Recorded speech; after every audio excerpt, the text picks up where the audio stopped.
The first card you have for your past is the Hierophant. Okay, what I'm getting here is it really feels like someone's trying to come close to you, or they want to come close to you, even if they're not trying. That's what they're thinking. It's this energy of, I want to come close, I want to come close. And I'm getting this phrase in my mind, that ship's passed. So obviously that means that you are not interested. It's like that ship's passed. So that's kind of what I'm getting there. I think maybe a while ago you might have been, the ship might not have passed. You might have been okay with talking to them, or even just hearing what they have to say. But yeah, I just think so much has happened between you. And I just think, it just feels to you like, oh, do I want to go through that again with them? Do I want to talk to them again? It actually feels like, do I want to drag myself through that again? Very, very bad. So it's like, oh, it just feels like a drag. It feels like, oh, I would have spoken to them once, but after everything that's happened, it just feels like a big drag. So yeah, I think you've given them lots of chances, actually. I think you gave them many, lots and lots and lots. You tried, you really did. I'm really feeling, I'm picking up on a real a lack of respect here. And I think in saying no to them, in saying no more, it's just you're standing your ground, and it's almost like you're drawing a fence around yourself. It's like a fence of respect. This is my fence of respect. I'm drawing this around myself, and you're not coming close because you're not giving me that respect. That's what I'm seeing. And the sad thing is, I think you did have deep feelings for this person at one time, and there was a lot of conflict here, and I think there was a lot of conflict going on inside you as well, because you did have these feelings. You still might have some feelings there maybe for them, just a little bit. That doesn't mean you want them back, but if this is you, yeah, it just feels like now you're saying, no, I'm going to put this fence around myself. And I'm not letting my feelings rule things anymore. I'm going to let logic rule, and logic's telling me that this is not right for me. So this fence going around, and I'm in charge now, I'm in control now. That's what I'm getting here. Really feels like that. Really good to see. And you know what, I think they have this idea that, I think they still do, they have this idea that they're still going to be able to connect with you again. I'm getting a lot of arrogance around here, I have to say. I'm really feeling that. Maybe they think, oh, after a bit of talking, I'll get to talk to them and they'll open up again, they'll talk to me again. That's the kind of thing I'm getting. Very arrogant feel. They might not be, I know cross-watchers will be angry with me and everything, but that's what I'm getting here. I'm really feeling that. And that's what this lack of respect is. It's this arrogance, and you're drawing a line around that and you're saying no. And I think they're feeling that. I think they feel that closed off, that closed off energy coming from you. They really do. Because if you look at this card, these two monks, they're sitting in front of this Hierophant and they want to get up to where he is. And usually what they do is they sit there and they listen to the Hierophant and they're studying. He's teaching them, they're learning, and they're learning because they want to get up to another level. They want to get up closer to where he is. But there are these two keys in front of this Hierophant, and something has to be unlocked first for them to get through. And the unlocking traditionally in the Hierophant is knowledge. So they have to unlock the knowledge, they have to know all the knowledge before they can get up to the next level. And if you look at the actual Hierophant himself, he's got his ears covered. So I think no matter how you're feeling, you're not going to want to open up. The key is not going to open you up, and you're going to have your ears covered and you're not listening. So that's what I'm getting in that card. Okay, so the next card you have your past is the Queen of Cups. Okay, so I'm going to talk about these two cards together, this and the Death card, because I'm seeing a sequence between these two. Okay, so with this Queen of Cups, she's sitting there, she's all in her emotions. So I think they do miss you. I think they miss you. I think they want to talk to you because they do miss you. Now, from what I'm seeing here on this card, it looks like they're alone, and it looks like they're alone in their feelings. I don't think they're saying anything to you right now anyway. They probably will at some time, or they'll try to. And I don't think they've told other people how they're feeling either, or maybe they haven't told anyone about this, because this queen's very, very alone in her feelings. She has a lid on her cup, so she's putting a lid on her feelings. She's keeping it to herself. And yeah, I think they might be thinking about how they're going to approach you. Maybe they're strategizing, they're thinking about everything all by themselves, just sitting, thinking about this. Yeah, I'm in two minds about this because I think they have changed up to a certain point, actually. I'm feeling a lot of regret around them, and yeah, I think they've probably spent a lot of time by themselves, and yeah, all this thinking that they've been doing, it has changed them. It's changed them up to a point. It's shaped them up to a certain point. Because I'm just looking at these pebbles around the Queen's feet, and they're round, obviously they're smooth, round, all of that. And they're like that because, you know, after years and years of having this water rushing over them, it smoothed the pebbles out over time. And water obviously represents emotions. So this time that they've had to think to themselves and be in their emotions and have all those emotions kind of wash over them, that's changed them. It's softened them up to a point. But I have to say this. I still keep on getting this arrogance, no matter what it says on this card. I know I shouldn't do this, but that's the feeling I'm getting. I can't help it. I keep on getting this arrogance, this kind of, oh, if I keep trying, they'll say yes eventually. All I have to do is keep trying. They'll fall eventually. It's that kind of thing I'm getting. So they do have emotion and they have changed up to a point, but I'm still getting that arrogance. That's what I'm getting. So that's why I'm in two minds, because I've got what I'm seeing here and I've got what I'm feeling here, two different things. And I think that happened to you, actually. I think when you were with them, you were seeing one thing and feeling another thing, and they weren't matching up. So I'm probably going through that kind of thing on a very, very tiny scale compared to you right now. So yeah, with the Death card, what that's telling me is it's that you're probably going to say no. I'm seeing that again because I don't know when this is going to be when you say no, but you know, it might be that you start talking to them again, and then after a while you realize it's not what you want, or you know, it might be that you just say no right away. You just take one look at them and say no. It might be that. But you know, whenever that is, or whatever happens, the Death card's final. So that no is a final no. So once you say no, that's it. It's final. So that's what I'm getting in all those cards. So I hope that makes sense to someone. Okay, so the first card you have, your present, is the Seven of Cups. Yes, very, very confusing card. It can be about choices.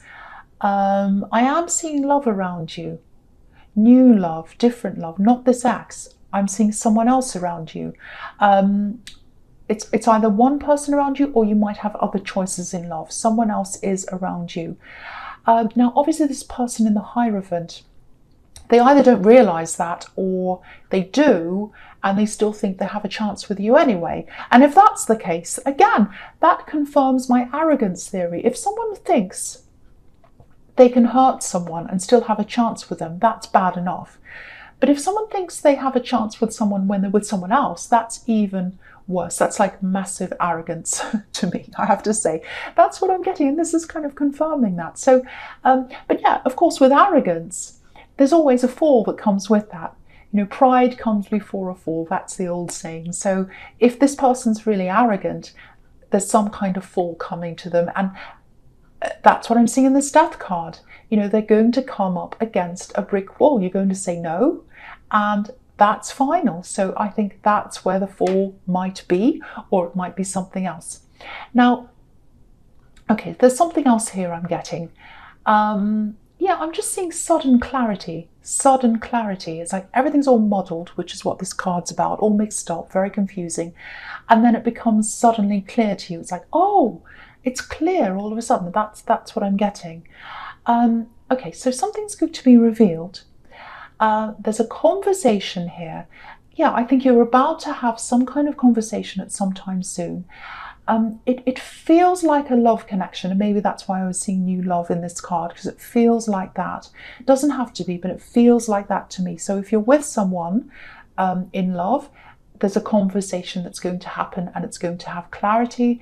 If you're not, it might be a friend, but I am seeing love here, so that might not apply to you if it is a friend. But yes, I'm getting this really, really strong feeling that someone might be hiding something from you, or they're keeping something quiet. And I think you know this. I think you're feeling this energy of something's not quite right. That's what I'm getting. It's like they're hiding something, or something's not right. I don't know what it is. Now, there's a lot of shame here. I don't know why that is. Shame and embarrassment I'm getting. Shame and embarrassment. So if this is making any sense to you, if you think this is about you, my impression is that whatever this thing is that they're hiding isn't about you. It's not about how they feel about you. It's not about anything you've done. It's nothing about the relationship or the connection. It feels as if this is more about how they think you're going to perceive them if you find out what this is. I hope that makes sense. I actually think this might have something to do with their background, their history. It's something like that, I think. And I think when you have this conversation with them, and you will, it's going to come out, I think you're going to be relieved, actually. You're going to be relieved when you find out what this actually is. Because again, it's not about you. If you look at the man on this card, you know, he's totally in the dark. He's a silhouette, so he's totally in the dark. And, you know, he's completely confused. He's got everything in front of him. He doesn't know what to do. He doesn't know what to think. But have a look at this cup. It's right in the center, right up the very top. The one that's kind of the central cup in everything. Now, yeah, there's a cloth over it. There's a cloth sitting over the top of this cup. So we can't see what's under the cloth. But obviously, whatever it is, it's something that's quite important, because there's a red light and it's radiating out from whatever's under there. It's not on any of the other cups, just that one. And so sometimes, you know, and sometimes red can be about danger, warning. You know, if you think of a red light flashing on and off, fire, things like that, danger, warning, get out of the way, panic, all that kind of thing. So they have this kind of panic inside them when they imagine having this conversation with you or telling you about this. But, you know, I think when they finally do tell you, your reaction's not going to be anywhere near as bad as what they think. You're going to be quite relieved, actually, because, you know, I think you're probably imagining all kinds of things like this man. He doesn't know what to think. He's all confused and he's imagining all kinds of things. And I think that's how you are. So, yeah, this is going to be a huge relief for you.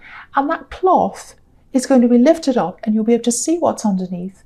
And it's going to be a relief. It really, really is. And yeah, I think this conversation's probably going to happen probably over the next few weeks. Just a little warning, it might feel worse for you before the conversation actually happens. What I mean by that is, not just for you, but, well, yeah, probably for you, but if you're in a relationship with this person, it might be in the build up to having this conversation, they might be a little bit more distant from you. They might be a bit grumpy. They might be a bit upset. They might not talk to you very much. They might go off on their own a lot. That kind of thing might happen. If that starts to happen and all of this resonates with you, it's probably because they're gearing up to talking to you. They're going through all these emotions. They're going through all these problems. And that's why they're going through all of that. Because, you know, I was picking up on a lot of shame, embarrassment and all of that. So they're going through all that. I don't think they have anything to be ashamed about, really, but this is about how they feel about this. So, you know, this is about them. So just be aware of this distancing, problems, maybe anger, grumpiness, even going away by themselves sometime, not contact, all of that kind of thing. And, you know, of course, if you're wondering whether something is wrong, that might make you feel even worse. But I'm just warning you that might be what happened in the build up to this, or what happens in the build up to this conversation. And then when the conversation happens, it's going to be a huge relief. So that's what I'm seeing in that card. I hope that makes sense to someone. Okay, so the next card you have your presence, the Two of Pentacles. Yeah, look at this. Difficulty, indecision, up one minute, down the next, all these ups and downs. Should I say this? Should I say that? What will I do? I'm really unsure of myself. I'm all about to topple over. So this is how they'll be feeling, or maybe they are right now. But yeah, again, the communication is probably going to be a lot slower, maybe a bit more closed off, quite difficult. It's going to feel quite difficult, I think. So yeah, there's frustration. There's frustration until this actual conversation happens. You know, it might be that you start feeling this frustration and this distance, and you start to say, you know, talk to me. What's happening? What's wrong? Tell me what's going on. And the conversation might come out of that. I don't know. It might not. But yeah, when they talk to you, when it finally happens, it's just going to feel huge relief. It's like a dam breaking. Huge, huge relief. So that's what I'm getting there. So, okay, so the last card you have for your present is the horrible Nine of Swords. So, okay, I know I keep talking about this situation, but it keeps on coming up. And if something keeps coming up, it's because someone has to hear this. It's on someone's mind, it's troubling them, and the message has to go out to that person to kind of to let them know what's going on. So I'm going to talk about this if I keep on seeing the same situation.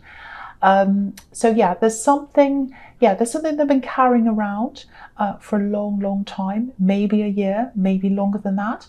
And because, you know, this woman's obviously very distressed. She's having nightmares. She's worried about this. Now, if you look at this bed, you probably can't see it. I'm going to move it up so you can see. Okay, so it's a wooden bed that this woman's sleeping on, and there's a hand-carved image of someone being stabbed underneath that. Not really my choice of bedroom decor, I have to say.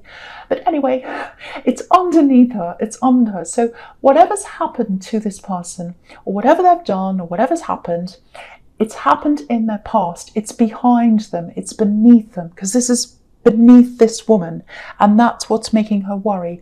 And it's like they've tried to push this down under them, push this down. They've tried to ignore this, but they haven't been able to do that, and it keeps on popping up, and they push it down again under the bed, under the surface. You know, when you hide things under the bed, you know, if someone comes over and you go, oh gosh, what a mess, I have to hide it under the bed. So they've kind of pushed it all down under the bed.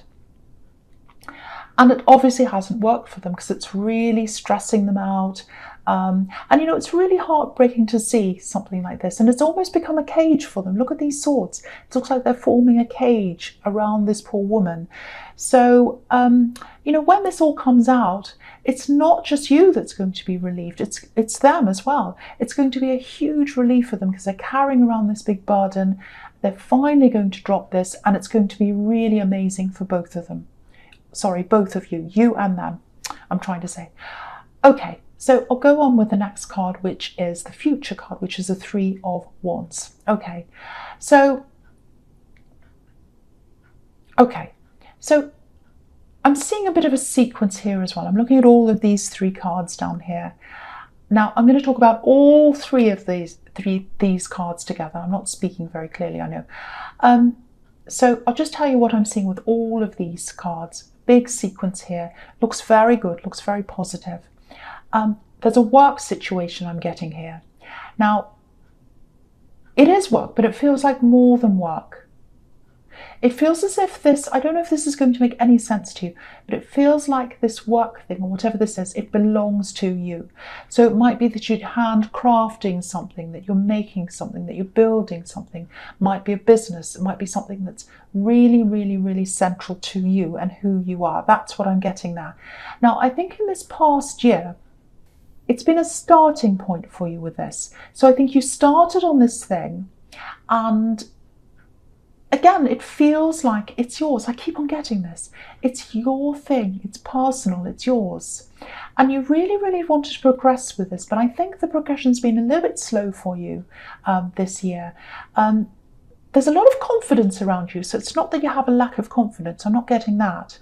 You know, I think you've always known that you'll do well in this. You've always had this feeling. and that, you know, this is going to do something, this is going to go somewhere for you. And, you know, I think you're right in that. You're absolutely right in that. But this year's been quite slow. It's been quite frustrating for you. That's what I'm getting. You've worked really, really hard to get to where you actually are now, even though you're not where you want to be. I can see that. Because, you know, this man's at the top of this hill. He's right at the top of a hill. And, you know, he wouldn't have had a car in those days to get to that hill. He would have had to climb up this mountain to get to where he is. So you've done the hard work. You've climbed up the mountain. You're up there. Now there's more work to come in front of you. I'm not going to pretend there isn't. And, you know, I don't think you mind that. You know, you're happy to do the work. It's just that you want the rewards to come in a bit faster. And I understand that. So, but what I'm seeing coming up for you in the new year is, and it's coming up quite early on in the new year actually, maybe February, March, there's an idea coming up for you. Now, this is really, really different, really unusual, very unique. You know, this Hanged Man, he's just holding back, he's not going forward, he's not moving to where he wants to be, he's just kind of, you know, hanging there. But he's got this light bulb around his head. He's got this idea, and that's the idea that's going to give you this breakthrough that's in this Sun card. Because, you know, there's a wall behind this child in the Sun card, and that's the breakthrough. The child's broken through the wall, come into the sun, come into, you know, the happiness and all of that, and the freedom and everything like that. So that's what this work or this business breakthrough or whatever this is going to feel like for you. You're going to come out of that breakthrough, and then the success is going to start coming in quite quickly for you. Quite early on next year, I'm seeing that starting to happen for you. But I'm just getting a little message here for you as well. Try and relax a bit more. I'm not saying stop working, because I can see, you know, you're a hard worker and that's what you want to do with this, and you like this as well. But, you know, if you're in the grind all the time and you've got your nose down, your head down, you're in the grind, you haven't got your head up, you're not seeing what's happening, you're not letting the ideas come in. It's only when you relax, you know, and you give yourself that time, that's when these really good ideas come into you and they come through to you. So just a little warning that I'm seeing here, relax a little bit more in the first half of next year, and that's when that idea is going to come in, and that's what's going to let you go forward a bit quicker, and that frustration is going to end. And that's what that wall is. End to frustration, breakthrough, and then positivity after that.